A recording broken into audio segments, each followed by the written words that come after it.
రాష్ట్రానికి కొనసాగుతున్న పెట్టుబడుల విలువ 29,000 కోట్ల ఇన్వెస్ట్మెంట్ కు కంపెనీల ఎంఓయూ. ఫుడ్ పాయిజన్ లో 17కు చేరుకున్న బాధితుల రక్తంలో సాల్మొనెల్లా బ్యాక్టీరియా గుర్తింపు. సొంత ఊర్ల నుంచి మళ్లీ సిటీ బాట పట్టిన జనం. పంతంగి టోల్ ప్లాజా దగ్గర వాహనాల బారులు.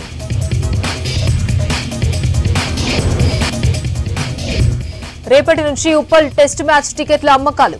జనవరి 26న భద్రతా దళాల వారికి free ticket.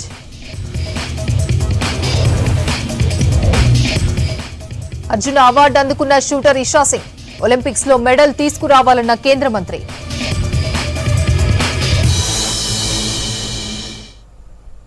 గోడి India private limited company తెలంగాణలో గిగా స్కేల్ బ్యాటరీ సెల్ తయారీ కేంద్రాన్ని నెలకొల్పనుంది. అందుకు సంబంధించి భారీగా 8,000 కోట్ల పెట్టుబడులు పెట్టేందుకు రాష్ట్ర ప్రభుత్వంతో ఒప్పందం చేసుకుంది. యూనిట్లో 12.5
నామినేటెడ్ కోటా ఎమ్మెల్సీ అభ్యర్థుల నియామకంపై హైకోర్టులో పిటిషన్ వేశారు టీఆర్ఎస్ నేత దాసోజు శ్రవణ్.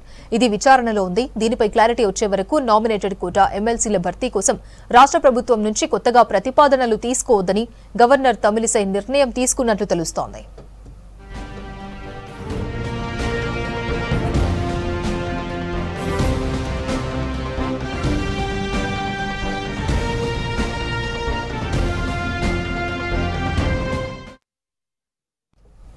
అల్వాల్ ఫుడ్ పాయిజన్ ఘటనలో బాధితుల సంఖ్య పెరుగుతోంది.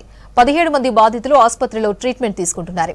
బొల్లారం ఆసుపత్రిలో ఉన్న పేషెంట్ల ఆరోగ్యం నిలకడగానే ఉందని చెబుతున్నారు. రోగుల నుంచి సేకరించిన శాంపిల్స్ తో వాటితో మరికొన్ని రిపోర్ట్స్ రావాల్సి ఉందని చెప్పారు. సాల్మొనెల్లా బ్యాక్టీరియా బారిన పడితే తీవ్రమైన వాంతులు, విరేచనాలు అవుతాయని చెప్పారు డాక్టర్స్.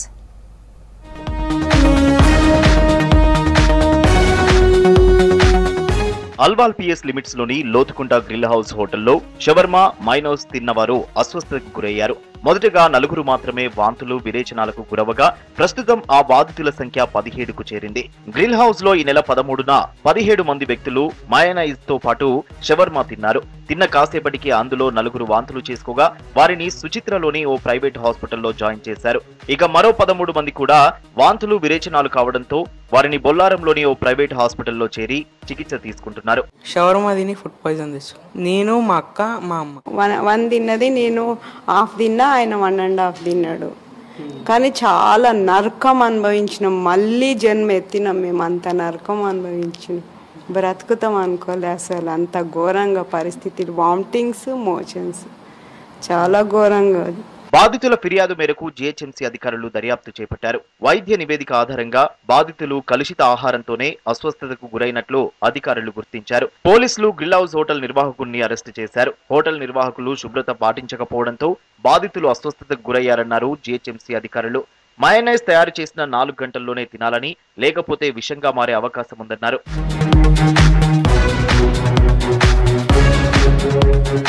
బొల్లారం కంటోన్మెంట్ ఆసుపత్రిలో ఉన్న పేషెంట్ల ఆరోగ్యం నిలకడగానే ఉందన్నారు డాక్టర్ జీవన్ సాయి. రోగుల నుంచి శాంపిల్స్ తీసుకున్నామని, మరికొన్ని రిపోర్టులు రావాల్సి ఉందన్నారు. బాధితుల రక్తంలో హానికర సల్మానెల్లా బ్యాక్టీరియా ఉన్నాయన్నారు.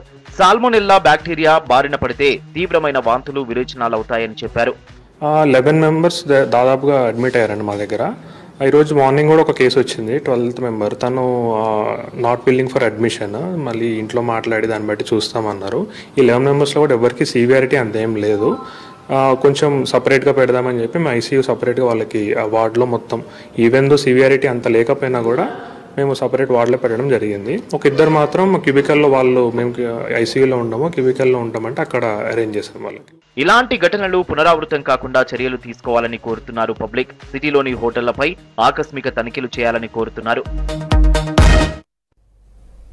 హైదరాబాద్ బషీర్బాగ్ ప్రెస్ క్లబ్ లో అసైన్డ్ భూములు, పూర్తి పట్టా హక్కుల కల్పనపై రౌండ్ టేబుల్ సమావేశం జరిగింది. తెలంగాణ సమాఖ్య ఆధ్వర్యంలో జరిగిన సమావేశంలో మేధావులు పాల్గొన్నారు. రాష్ట్రంలోని భూ సమస్యలు, వాటి పరిష్కారాలపై చర్చించారు. కాంగ్రెస్ ఇచ్చిన అసైన్డ్ భూములను బీఆర్ఎస్ గుంజుకుందన్నారు. పేదలు భూమి అమ్ముకునే పరిస్థితులు తేవొద్దన్నారు. రాష్ట్రంలో భూ సమస్యలపై చర్చ జరగాలన్నారు రైతు సంఘం నాయకులు కనగంటి రవి. ఇప్పటికే పరిశ్రమల కోసం అనేక ఎకరాల భూమిని కేటాయించారన్నారు. అసైన్డ్ భూముల విషయంలో ప్రభుత్వంపై ఒత్తిడి తేవాలన్నారు. తెలంగాణ సమాఖ్య ఆధ్వర్యంలో అసైన్డ్ భూములు, పూర్తి పట్టా హక్కుల కల్పనపై సమావేశం జరిగింది. ఒక రాష్ట్రంలో 2,80,00,000 ఎకరాల భూమి ఉన్నప్పుడు ఆ భూమి ఎట్లా ఉండాలనేటువంటి ఒక శాస్త్రీయ దృక్పథం ఉండాలి. ఒక భూమి వినియోగ విధానం ఉండాలి. భూమి ఒకళ్ళ చేతుల్లోనే 100 ఎకరాలు జమ కాకుండా భూ గరిష్ట పరిమితి చట్టం ఉండాలి. భూమి పంపిణీ చేసిన తర్వాత పేదల చేతుల్లో నుంచి, దళితుల చేతుల్లో నుంచి ఆ భూమి జారిపోకుండా ఒక అసైన్డ్ భూముల రక్షణ చట్టం ఉండాలి. అన్ని ప్రభుత్వాలు ప్రాజెక్టుల పేరుతో పేదల దగ్గర నుంచి అసైన్డ్ భూములు లాక్కుంటుందన్నారు సీనియర్ జర్నలిస్ట్ పాషం యాదగిరి. ఉమ్మడి ఏపీ మాజీ సీఎం దామోదర సంజీవయ్య ఒక్కరే 6 లక్షల ఎకరాలను పేదలకు పంచారని తెలిపారు. ఆ తర్వాత వచ్చిన ప్రతి ప్రభుత్వం భూములను గుంజుకుందని ఆరోపించారు. ఆదివాసీ, దళితులకు భూ హక్కులు కల్పించాలని, లేదంటే వ్యవస్థ మొత్తం నాశనం అవుతుందన్నారు పాషం యాదగిరి. సంజీవయ్య ముఖ్యమంత్రి అయినాక మొట్టమొదటిసారి అసైన్డ్ భూములు ఆయన తీసుకొచ్చిండు. 6 లక్షల ఎకరాల భూమి ఆయన దళితులకు ఇచ్చిండు. చెన్నారెడ్డి టైం దాకా ఇచ్చారు. ఆ తర్వాత అన్ని భూములను గుంజుకోవడం, చెన్నారెడ్డి తర్వాత అన్ని భూములు గుంజుకోవడం మొదలైంది. ఎవరైతే పోడు చేసుకుంటారో, పోడు చేసుకుంటే కనుక ఆ భూమి వాళ్ళదే అని చెప్పినారు, పట్టాలు ఇచ్చేయాలని చెప్పినారు. కానీ ఈ ప్రభుత్వాలు, వరుసగా అన్ని ప్రభుత్వాలు ఆదివాసులను ఆ భూముల నుంచి తొలగించేసినాయి. ఎక్కడ ప్రాజెక్టు కట్టినా, ఎక్కడ పరిశ్రమలు పెట్టినా మొట్టమొదటి 80% భూములు ఆదివాసులే పోతున్నాయి. తర్వాత అసైన్ భూములు పోతాయి. అసైన్ భూములకు పైసా ఇచ్చేది లేదు. ఇది చాలా దారుణమైన విషయం ఇది. ఎందుకంటే ఆదరబాదర నిర్ణయాలు తీసుకోకుండా ఒక కమిటీ, అన్ని రంగాల నిపుణులతో కమిటీ వేసి ల్యాండ్లను, అసైన్ ల్యాండ్లను ఏ రకంగా మరి అమ్ముకునే హక్కు ఇస్తారా, గవర్నమెంట్ కొంటుందా, ఏ రకంగా చేస్తుందో కమిటీ వేసి, కమిటీ సూచన ప్రకారం ప్రభుత్వం పోవాలని, ముందుకు పోవాలని నేను కోరుకుంటున్నా. భూమి బంగారం కన్నా విలువైనదిగా మారిందన్నారు ఇండియన్ జర్నలిస్ట్ యూనియన్ అధ్యక్షులు శ్రీనివాస్ రెడ్డి. గత ప్రభుత్వం రైతులకు పెట్టుబడి సాయం చేస్తామని మోసం చేసిందన్నారు. ఇప్పటికైనా ప్రభుత్వం భూ విధానం మీద అనుభవం ఉన్న పెద్దలతో కమిటీ వేసి విధాన ప్రకటన చేయాలన్నారు. గిరిజనులు భూములపై గూండాయిజం నడుస్తుందన్నారు ఆదివాసీ హక్కుల పోరాట సమితి నేత బిబిఎన్ శాస్త్రి. ఆదివాసీల భూములను ఇతరులు అగ్గువకు లాక్కుంటున్నారని తెలిపారు. ఏ ఒక్క ఫైలు గవర్నమెంట్ దగ్గరలో రెవెన్యూకు సంబంధించి, పట్టాదారు పాస్ పుస్తకాలకు సంబంధించి ఒక ఫైల్ లేదని చెప్పేసి, ఇదేమిటి మీ దగ్గర లేవా? నాకు 3 రోజులలోగా ఫైల్స్, నేను అడిగిన 172 ఫైల్స్ అక్కడ పెట్టకపోతే ఎవరి దగ్గర ఉన్నాయో, ఎక్కడ ఉన్నాయో నాకు అడ్రస్ ఇవ్వండి, తెచ్చుకునే శక్తి మాకున్నది అని చెప్పాడు. 22, 23 మొన్నటి వరకు 24 ఎన్నో ఫైల్స్ వచ్చినాయి. ఇక ఆ పరిస్థితి అట్లా ఉంటే ఇంకా మిగతా పరిస్థితి ఎట్లా ఉంది? అసైన్డ్ భూమిలాగే అనుభవించే హక్కు ఉంది, అమ్మే హక్కు లేదు. మైదాన ప్రాంతాల దగ్గరికి వచ్చేటప్పటికి నేను మొట్టమొదటిసారి 54 సంవత్సరాల క్రితం గిరిజన ప్రాంతాల్లో తిరగడం మొదలుపెట్టేటప్పటికి చెట్టుకొకళ్ళు పుట్టకొకళ్ళు ఉండేవారు, లంబాడాలు కూడా. అక్కడక్కడక్కడక్కడ కొండలన్నీ, గుట్టలన్నీ చదును చేసుకుని తర్వాత గవర్నమెంట్ వాళ్ళకి ఆ భూములు అసైన్ చేశారు. సో మైదాన ప్రాంతంలో ఉన్న గిరిజనుల భూములన్నీ కూడా అసైన్ భూములే. రాష్ట్రంలో భూములు అందరికీ అందుబాటులో ఉండేలా ప్రభుత్వాలు పనిచేయాలన్నారు మేధావులు. అసైన్డ్ భూముల కబ్జాలపై విచారణ చేపట్టాలని కోరారు. కార్యక్రమంలో తెలంగాణ సమాఖ్య కన్వీనర్ కరుణాకర్ దేశాయ్, ఇతర నేతలు పాల్గొన్నారు. అయోధ్యలో రామమందిర ప్రారంభోత్సవం సందర్భంగా దేశంలోని ఆలయాలు పుణ్యక్షేత్రాల్లో స్వచ్ఛతా కార్యక్రమాలు నిర్వహించాలని పిలుపునిచ్చారు ప్రధాని మోదీ. దీంతో హైదరాబాద్ బషీర్బాగ్ కనకదుర్గ ఆలయంలో స్వచ్ఛతా కార్యక్రమంలో పాల్గొన్నారు కేంద్ర మంత్రి, Telangana BJP chief Kishan Reddy. BJP నేత చింతల రామచంద్రారెడ్డి ఆలయ పరిసరాల్ని ఊడ్చి చెత్తను ఎత్తివేశారు. నీటితో ఆలయ గోపురాల్ని కడిగారు. తర్వాత విగ్రహాలను శుభ్రం చేశారు బీజేపీ నేతలు.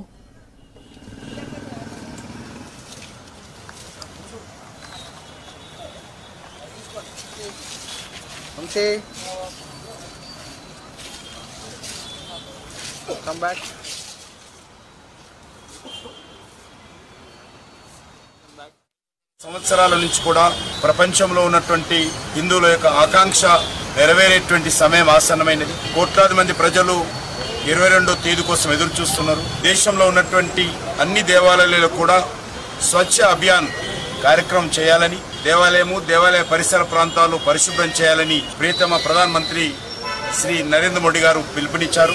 దేవాలయ స్వచ్ఛ అభియాన్ కార్యక్రమంలో స్వచ్ఛందంగా పాల్గొంటున్నారు. అందులో భాగంగా ఈరోజు హైదరాబాద్లోని బషీర్బాగ్ వద్ద ఉన్నటువంటి కనకదుర్గమ్మ వారి దేవాలయంలో ఈ స్వచ్ఛ అభియాన్ కార్యక్రమం అందులో భాగంగా చేపట్టడం జరిగింది.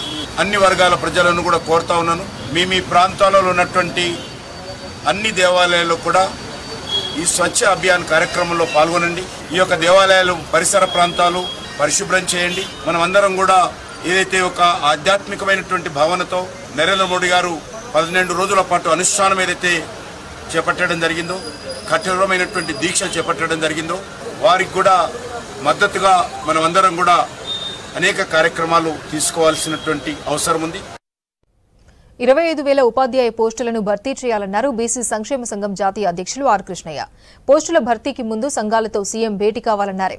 వృత్తి విద్య చదువుతో ఉన్న విద్యార్థులకు పూర్తి స్థాయిలో ఫీజు రియంబర్స్మెంట్ ఇవ్వాలని మంత్రి పొన్నం ప్రభాకర్ ను కోరామన్నారు.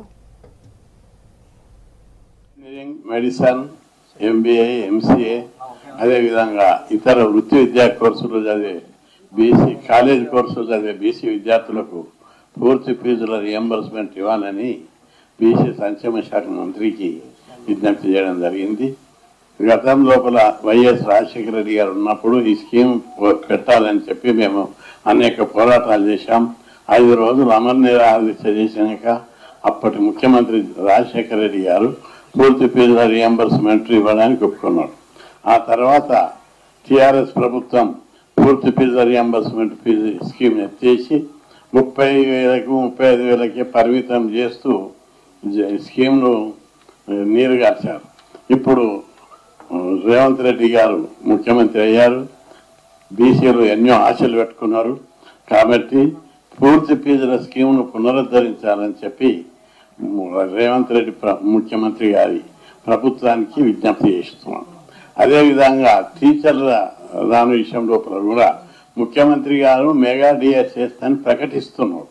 కానీ అధికారులు పూర్తి స్థాయిలో టీచర్ పోస్టులు భర్తీ చేస్తలేరు.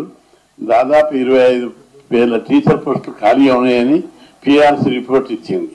ముఖ్యమంత్రి గారు ప్రత్యేక శ్రద్ధ తీసుకొని నిరుద్యోగ సంఘాలతోటి, ఉపాధ్యాయ సంఘాలతోటి చర్చలు జరిపి మొత్తం మీరు ముఖ్యమంత్రి గారి అభిప్రాయం ప్రకారం మెగా డిఎస్సిని 25,000 టీచర్ పోస్టులను భర్తీ చేయాలని నేను ముఖ్యమంత్రి.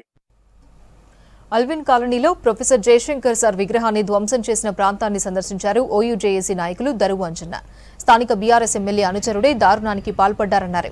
మళ్లీ ఇప్పుడు కాంగ్రెస్ నేతలు చేశారని ఆరోపణలు చేయడం తగదన్నారు. త్వరలోనే కూల్చివేసిన ప్రాంతంలోనే జయశంకర్ సార్ విగ్రహాన్ని పెడతామన్నారు.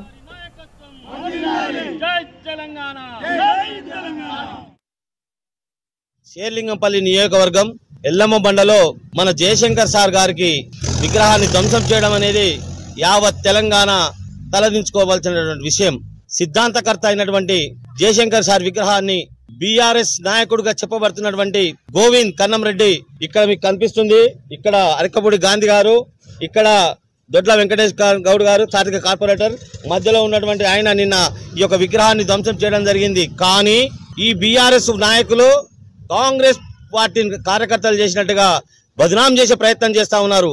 కాంగ్రెస్ పార్టీని బదనాం చేసే ప్రయత్నం క్రియ రూపంలో నిన్న ఈ నాయకులు ఈ యొక్క గోవింద్ అంటే ఆయన కాంగ్రెస్ పార్టీ కార్యకర్త అని చెప్పడం జరిగింది. కానీ ఈయన ముమ్మాటికి బీఆర్ఎస్ కార్యకర్త. దీనికంటే మించినటువంటి సాక్ష్యం లేదు. జయశంకర్ సార్ విగ్రహాన్ని ధ్వంసం చేసి కాంగ్రెస్ పార్టీ మీద బురద జల్లే ప్రయత్నం చేసిండ్రు. ప్యారిస్ ఒలింపిక్స్ లో 10 మీటర్ల ఎయిర్ పిస్టల్ ఈవెంట్ లో బెర్త్ కన్ఫర్మ్ చేసుకున్న హైదరాబాదీ షూటర్ ఇషా సింగ్ ను సన్మానించారు union sports minister Anurag Thakur. ఇండోనేషియాలో జరిగిన ఐఎస్ఎస్ఎఫ్ ఏషియన్ ఛాంపియన్షిప్ లో పాల్గొనడం వల్ల అర్జున అవార్డుల ఫంక్షన్ కు హాజరు కాలేకపోయింది ఇషా సింగ్. దీంతో ఇవాళ ఢిల్లీలోని మినిస్టర్ కార్యాలయంలో కేంద్ర మంత్రి అనురాగ్ ఠాకూర్ చేతుల మీదుగా అర్జున అవార్డును అందుకుంది. ప్యారిస్ ఒలింపిక్స్ లో దేశానికి మెడల్ తీసుకురావాలని ఇషా సింగ్ ను కోరారు కేంద్ర మంత్రి.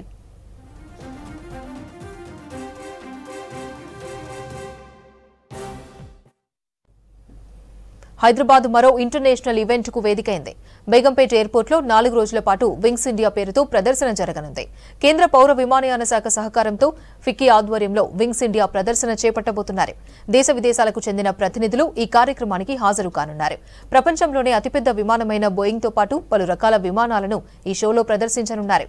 దీనికి సంబంధించి ఏర్పాట్లు బేగంపేటలో జరుగుతున్నాయి.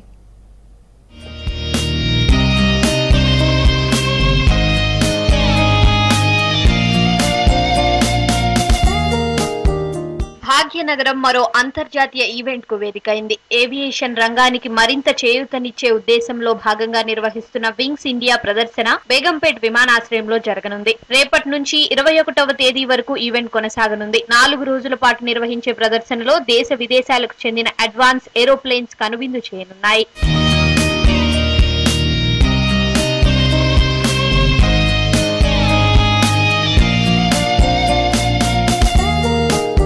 ఎయిర్పోర్ట్లను సామాన్య ప్రజలకు దగ్గర చేయడం కార్యక్రమం ముఖ్య ఉద్దేశం. ప్రదర్శనలో భాగంగా ఏవియేషన్ రంగంలో ఉన్న అపార అవకాశాలను వ్యాపారులకు అవగాహన కల్పించనున్నారు. ఈసారి ప్రదర్శనలో 106 దేశాల నుంచి 1500 ప్రతినిధులు హాజరవుతారని నిర్వాహకులు అంచనా వేస్తున్నారు. మరో 5000 మంది వైమానిక రంగానికి చెందిన వ్యాపారవేత్తలు హాజరై పలు ఒప్పందాలు కుదుర్చుకునే అవకాశాలున్నాయి. ఎగ్జిబిషన్ లో 200 విమానాలు ప్రదర్శనకు రానున్నాయి. ప్రపంచంలోనే అతి పెద్దదైన బోయింగ్ 777-9 విమానం బేగంపేట ఎయిర్పోర్ట్ కు చేరుకోనుంది. దీనికి సంబంధించిన ఏర్పాట్లు, ట్రయల్ రన్స్ ఇప్పటికే నిర్వహించారు.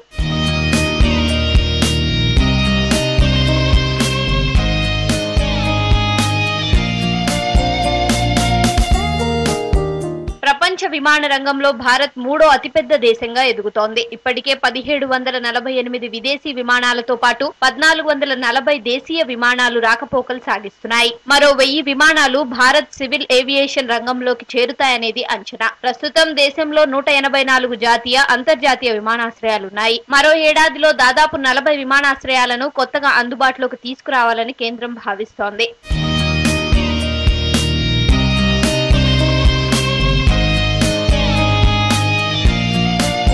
కృషి ఉడాన్ 2.0 స్కీమ్ కింద ఇప్పటికే దేశంలోని 29 రాష్ట్రాలకు విమాన సౌకర్యం కల్పించారు. 10 ఏళ్ల వ్యవధిలో పర్యాటక రంగం, ఏవియేషన్ సెక్టార్ నుంచి వచ్చే ఆదాయం $119 బిలియన్ నుంచి $270 బిలియన్ పెరిగింది. దీన్ని దృష్టిలో పెట్టుకుని అవకాశాలను అందిపుచ్చుకోవడానికి పలు ఏవియేషన్ సంస్థలు ముందుకొస్తున్నాయి. వ్యాపారవేత్తలను, పారిశ్రామికవేత్తలను, విమాన ఆపరేటర్లను, తయారీదారులను, సాంకేతిక పరిజ్ఞానం అందించే సాఫ్ట్వేర్ సంస్థలను ఒకచోట చేర్చడానికి వింగ్స్ ఇండియా ప్రదర్శన ఎంతో ఉపయోగపడుతుంది.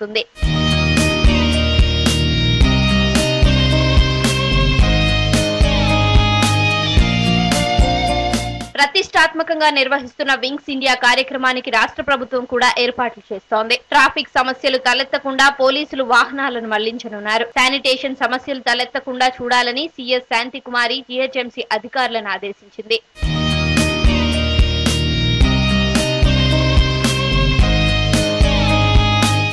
నల్గొండ జిల్లా హైదరాబాద్ విజయవాడ హైవేలో ఉన్న కొర్లపాడు టోల్ ప్లాజా వద్ద 8 లైన్లలో బూత్ కౌంటర్లను ఏర్పాటు చేశారు అధికారులు. సంక్రాంతి సెలవులు ముగియడంతో తిరుగు పయనమయ్యారు నగరవాసులు. పెద్ద ఎత్తున రాబోతున్న ట్రాఫిక్ కు ఎలాంటి అంతరాయం కలగకుండా అన్ని ఏర్పాట్లు చేశారు అధికారులు.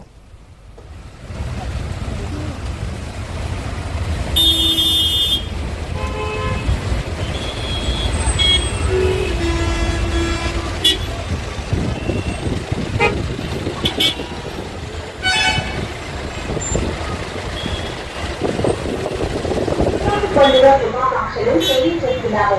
మేనేజరు క్షేమంగా గమ్యస్థానానికి చేరుకోండి. వచ్చే పార్లమెంట్ ఎన్నికల్లో దళిత క్రైస్తవుల దండోరా పోటీ చేస్తుందన్నారు ఆ సంస్థ జాతీయ కన్వీనర్ గాలి వినోద్ కుమార్. స్వాతంత్ర్యం వచ్చినప్పటి నుంచి దళిత క్రైస్తవులకు అన్యాయం జరుగుతుందన్నారు. పార్లమెంట్ ఎన్నికల్లో బీజేపీని ఓడించి తీరుతామన్నారు. సోమాజిగూడ ప్రెస్ క్లబ్లో జరిగిన సమావేశంలో దళిత క్రైస్తవుల దండోరా తెలంగాణ రాష్ట్ర కమిటీని ప్రకటించారు.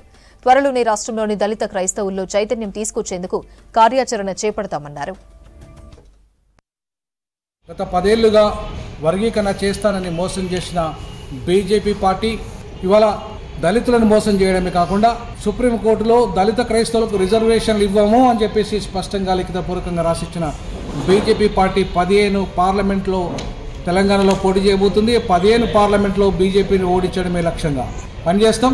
అలాగే రానున్న ఈ పార్లమెంటు స్థానాల్లో సికింద్రాబాదు, జహీరాబాదు, మెదక్, మల్కాజ్గిరి, వరంగల్, ఖమ్మం, పెద్దపల్లి ఈ 7 పార్లమెంటు స్థానాలు దళిత క్రైస్తవుల స్థానాలు. వాటిలో మా సత్తాను చాటడానికి మేము కృషి చేస్తాం. ముఖ్యంగా వరంగల్ నుండి మందకృష్ణ మాదిగ బీజేపీ తరఫున పోటీ చేస్తే చిత్తుగా ఓడిస్తామని చెప్పేసి ఈ సందర్భంగా తెలియజేస్తాం. హైదరాబాద్ ఇందిరా పార్క్ ధర్నా చౌక్ దగ్గర ఆందోళన చేపట్టారు గురుకుల టీచర్ పోస్టులకు పరీక్ష రాసిన అభ్యర్థులు. గతేడాది ఆగస్టులో జరిగిన పరీక్ష ఫలితాలను విడుదల చేయాలని డిమాండ్ చేశారు. పరీక్షలకు ప్రిపేర్ కావడానికి సమయం ఇవ్వని బోర్డు ఫలితాలు ఇవ్వడంలో ఎందుకు ఆలస్యం చేస్తుందని ప్రశ్నించారు. ఇప్పటికైనా వెంటనే ఫలితాలను విడుదల చేయాలని డిమాండ్ చేశారు గురుకుల ఉపాధ్యాయ అభ్యర్థులు.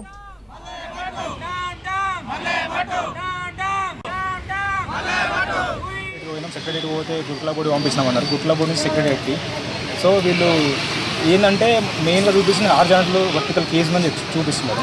అయితే horizontal vertical case already supreme court direction ఇచ్చింది 2007లోనే. అండ్ నెక్స్ట్ దాంతోపాటు దాన్ని ఆసరాగా తీసుకొని జస్టిస్ మాధవి మేడం అక్టోబర్లోనే ఇచ్చేసింది, ఇంటర్ ఆర్డర్స్ ఇచ్చింది. ఏమనంటే హార్జాంటల్ ఇంప్లిమెంటేషన్ చేయండి గురుకుల బోర్డు అండ్ రిక్రూట్మెంట్ కొనసాగించండి అని చెప్పింది. వాళ్ళు ఆపమని చెప్పలేదు, స్టే కూడా ఇవ్వలేదు.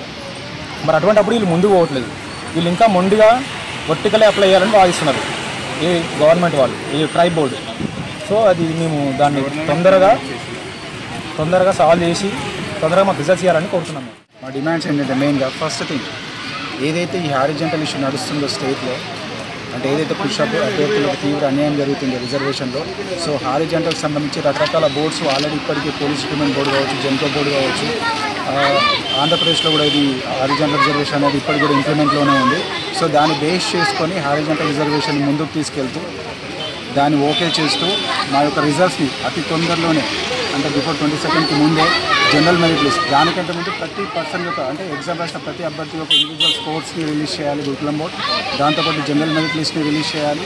జనరల్ మెరిట్ లిస్ట్ రిలీజ్ చేసిన తర్వాత 1:2 వెరిఫికేషన్ లిస్ట్ అనేది బహిర్గతం చేయాలి. సో అలాగే టీఎస్పీఎస్సీ జైల్లో మనకు డెమో అనేది లేదు, బట్ ఇక్కడ గురుకులం జైలుకి వచ్చేసరికి డెమో అనేది కండక్ట్ చేస్తున్నారు. సో అది కూడా రూల్స్ వైలేషన్ చేస్తుంది గురుకులం బోర్డు. సో ఏదైతే టీఎస్పీఎస్సీ బోర్డు ఫాలో అవుతుందో అంటే జేఎల్కి ఏదైతే డెమో లేకుండానే జస్ట్ ఎగ్జామ్ త్రూ ద్వారానే సెలెక్ట్ చేస్తున్నారు క్యాండిడేట్స్ని. సో ఇక్కడ గురుకులం బోర్డులో కూడా జేఎల్కి ఈ డెమో అనేది తీసేసేయాలి. సో అది కూడా మాది ఒక ప్రధానమైన డిమాండ్. సో ఈ హారిజంటల్ ఇష్యూని చూపించి కోర్టుల కేసు అని చెప్పేసి దీన్ని ఇంకా ప్రొలాంగ్ చేస్తుంది గురుకులం బోర్డు. ఆల్రెడీ రకరకాల బోర్డ్స్ వాళ్ళ ఫలితాలను కూడా రిలీజ్ చేశాయి. అంటే ఈ హారిజంటల్ కేసుని సుప్రీంకోర్టు దాంట్లో కూడా రాజస్థాన్ వర్సెస్ దరియా ఆ కేసులో కూడా మనకు హారిజంటల్లోనే రిజర్వేషన్ అనేది కల్పించాలని చెప్పి సుప్రీంకోర్టు కూడా ఒక వర్డిక్ట్ ఇచ్చింది. దాన్ని ఆంధ్రప్రదేశ్ గవర్నమెంట్ కూడా ఆల్రెడీ జీవో తీసుకొచ్చింది, ఇంప్లిమెంట్ చేస్తుంది. అలాగే మన స్టేట్లో కూడా రకరకాల బోర్డ్స్ కూడా అంటే ఏదైతే హైకోర్టు ఇచ్చినటువంటి సుప్రీంకోర్టు ఇచ్చినటువంటి ఇంటర్మ్ ఏదైతే వర్డిక్ట్ ఉందో దాన్ని బేస్ చేసుకొని హారిజంటల్లోనే రీసెంట్గా జరిగిన పోలీస్ రిక్రూట్మెంట్ బోర్డు కావచ్చు, జెన్కో కావచ్చు, మెడికల్ బోర్డు కావచ్చు, వీళ్ళందరూ కూడా ఫలితాన్ని రిలీజ్ చేశారు. సో వాళ్ళ ప్రధానమంత్రి నరేంద్ర మోదీ చేస్తున్న అభివృద్ధిని చూసి తాను ప్రత్యక్ష రాజకీయాల్లోకి వచ్చానన్నారు పల్లవి ఢిల్లీ పబ్లిక్ స్కూల్ చైర్మన్ మల్కా కొమరయ్య. ప్రజాసేవ చేయాలనే సంకల్పంతో మల్కాజ్గిరి ఎంపీ టికెట్ కోసం బీజేపీ అధిష్టానానికి అప్లికేషన్ పెట్టుకున్నట్టు తెలిపారు. అందులో భాగంగా ఇవాళ సికింద్రాబాద్లో మీడియా సమావేశం ఏర్పాటు చేసి తన రాజకీయ జీవితంపై క్లారిటీ ఇచ్చారు మల్కా కొమరయ్య. 30 years నుంచి ఎడ్యుకేషన్ ఫీల్డ్లో అంచెలంచెలుగా Pallavi model school, Pallavi international schools, Delhi public schools establish చేస్తూ 30 yearsలో ఒక 38,000 స్టూడెంట్స్ను ఈరోజు హైదరాబాద్ టిన్ సిటీస్లో మన ఇన్స్టిట్యూషన్స్ ఉన్నాయి. అఫోర్డబుల్ అందరికీ అఫోర్డబుల్ ఎడ్యుకేషన్ ఇస్తూ అందులో ఎవరైతే అఫోర్డ్ చేయని వాళ్ళు మంచి బ్రైట్ స్టూడెంట్స్ ఉంటే వాళ్ళకు అకాడమిక్ స్కాలర్షిప్, స్పోర్ట్స్ స్కాలర్షిప్, తర్వాత హాస్టల్లో డిస్ట్రిక్ట్ నుంచి వాళ్ళకు మెరిట్ ఉన్న స్టూడెంట్స్ అందరికీ హాస్టల్లో పెట్టి ఎవ్రీ ఇయర్ మనం ఆ విధంగా కన్సిడర్ ఈవెన్ స్పోర్ట్స్ స్కాలర్షిప్స్ ఇచ్చి ఈ విధంగా మనం డెవలప్ చేశాము. కాబట్టి మాకు సంతోషం ఏంటంటే మా స్టూడెంట్స్ సాటిస్ఫాక్షన్, పేరెంట్స్ సాటిస్ఫాక్షనే మా గుడ్ విల్ అండ్ మా విక్టరీ.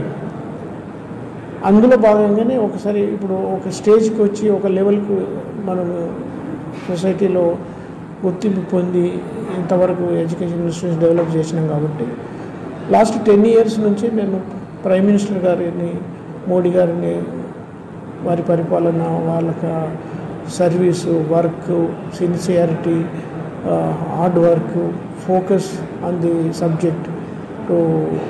కాంగ్రెస్ సర్కార్ ఎన్నికల్లో ఇచ్చిన హామీల మేరకు రైతు బంధును వెంటనే విడుదల చేయాలన్నారు బీజేపీ కిసాన్ మోర్చా నాయకులు. కొత్త ప్రభుత్వం రాగానే డిసెంబర్ 9న సోనియాగాంధీ బర్త్డే సందర్భంగా రైతులకు చేస్తామన్న 2 లక్షల రుణమాఫీ ఎప్పుడు చేస్తారో చెప్పాలని ప్రశ్నించారు. ప్రభుత్వం వెంటనే స్పందించి రైతుల ఖాతాల్లో రైతు బంధు వేయాలని కోరుతూ వ్యవసాయ కమిషనర్కు వినతి పత్రం అందజేశారు. కార్యక్రమంలో బీజేపీ కిసాన్ మోర్చా రాష్ట్ర నాయకులు పాల్గొన్నారు. తెలంగాణలో రైతాంగం ఎదుర్కొంటున్నటువంటి సమస్యల పరిష్కారం కోసం ఈ ప్రభుత్వానికి వ్యవసాయ కమిషనర్ గారికి ఒక విజ్ఞాపన పత్రాన్ని అందజేయడం జరిగింది. ప్రధానంగా గత శాసనసభ ఎన్నికల కోడ్ కారణంగా నిలిపివేయబడినటువంటి రైతు బంధు నిధులను వెంటనే రైతులకు విడుదల చేయాలని, ఇప్పుడు వ్యవసాయం ముమ్మరగా వెళుతున్నటువంటి సందర్భంలో రైతులకు పెట్టుబడి సహకారం కింద ఇవ్వాల్సినటువంటి రైతు బంధును ఆపు చేయడం అనేది రైతులకు ఇబ్బందిగా మారిందనేటువంటి విషయాన్ని ఈ ప్రభుత్వానికి విజ్ఞప్తి చేసాం. వెంటనే విడుదల చేయమని అడిగాం. అదేవిధంగా డిసెంబర్ 9 సోనియా గాంధీ గారి జన్మదినాన్ని పురస్కరించుకొని 2 లక్షల రూపాయల లోపు వ్యవసాయ రుణాన్ని బేషరతుగా మాఫీ చేస్తానని చెప్పి నాటి ప్రతిపక్షంలో ఉన్నటువంటి, నేటి ముఖ్యమంత్రిగా ఉన్నటువంటి రేవంత్ రెడ్డి గారు చేసినటువంటి హామీని కూడా వారికి గుర్తు చేసేటువంటి ప్రయత్నం చేస్తున్నాం. రైతులందరి తరఫున ఆ దిశగా అడుగులు వేయాలని ఈ ప్రభుత్వానికి భారతీయ జనతా పార్టీ కిసాన్ మోర్చా తరఫున